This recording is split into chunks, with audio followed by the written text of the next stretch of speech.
In this lesson, we'll separate all the logo pieces that we broke apart in the last lesson onto different layers here in Illustrator so that when we import our logos to After Effects, our layers will show up there as well. Okay, so I have my layers panel open. You want to make sure that you've got that. And I'm even going to go so far as to tear it off and pull it up a little bit higher and open this up so we can see all of our layers. Now, here's something to think about. Whenever you go into After Effects, you have all your layers on your timeline.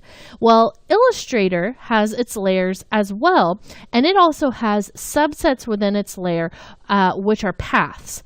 So for us to get our paths that we broke apart from our logo onto different layers in After Effects, we need to place them on their own layers here in Illustrator. So it's actually pretty simple to do. We know we want control over all these pieces we broke up. So that means we would need 7 layers for this little part of our flower. So I'll just make 7 new layers, just coming down here to create a new layer. And we'll just grab those pieces and drop them into the layers. So we're grabbing those paths and just dropping them onto the new layers that we created. And it doesn't change anything of the way it looks here in Illustrator. It's just changing the organization, but it's going to make a huge difference when we get it into After Effects. So let's select that layer 8, and it looks like that's Flower Bud 1. So I'm going to left double click on that where it says layer 8, and let's change this to Flower Bud 1, or you could even abbreviate it to FB1, which is probably faster once we get it into After Effects. Okay, this one is going to be Flower Stem 1, so we'll call this FS1.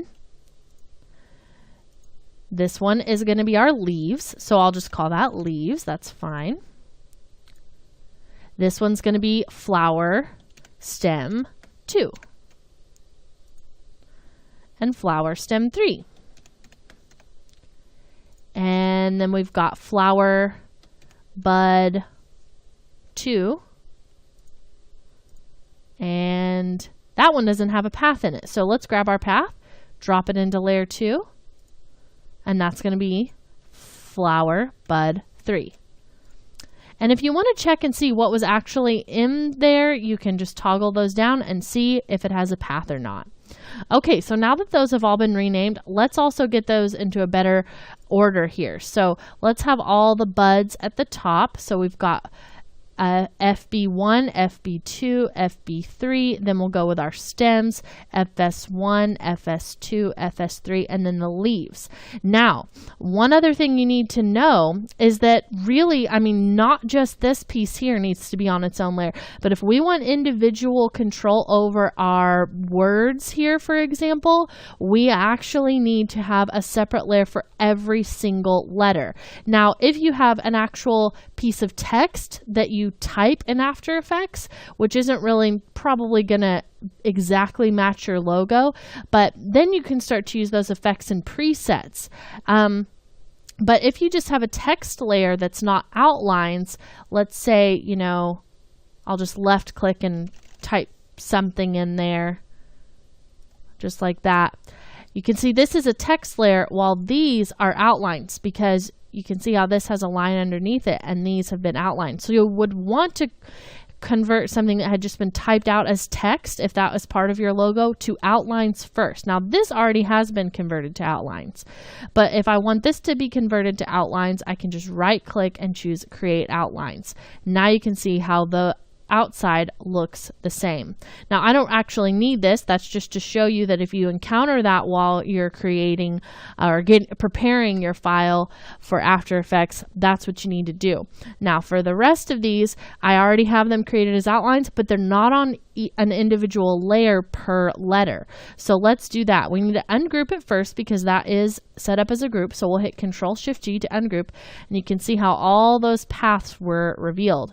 So let's add a layer for each letter. So THEPOPPYSHOP. And then I'll just come down through here and we'll just start dropping those in. And you can see how me naming those earlier helps not to just have quite so many to have to deal with. So I can just drop them in. And Illustrator does a good job of color coding things too, which also helps to kind of keep you straight for exactly where you're at in the process. Okay, so we'll just drop the last few letters onto their own paths. And what ends up happening is if you make the right number of layers, this path here for the circle in the background can go on that, just stay on that original layer. So we can just rename that one green dot background. And then we need to go through and order our letters, and also we want to name them. So let's go ahead, and I'll just do this probably the easiest way by selecting. Okay, so I want to put that at the top of all of the letters, and we'll just call that T. Okay, then we'll find our H, which is going to be this one right here. You can tell by that little indicated the selected artwork. We'll pull that up, call that H, and grab your E. Now, it doesn't really matter what the color coding is here in Illustrator. That's not going to come across to After Effects. But if you want to change the coloring, you can simply double click there and then come in here and just change the color to something else. And then you can see now I don't have two black layers right next to each other, just to keep it a little bit more organized. Okay, so that one's going to go up next. That'll be our P. And this becomes especially helpful when you have duplicate letters. So I'm going to have 3 P's, but because I've ordered them, you can always be able to tell which one is which because of where it falls in the word and where it is in the hierarchy here. Okay, so we've just got a few left. And you can also select by clicking this little target here if you don't want to go all the way back over onto your artboard.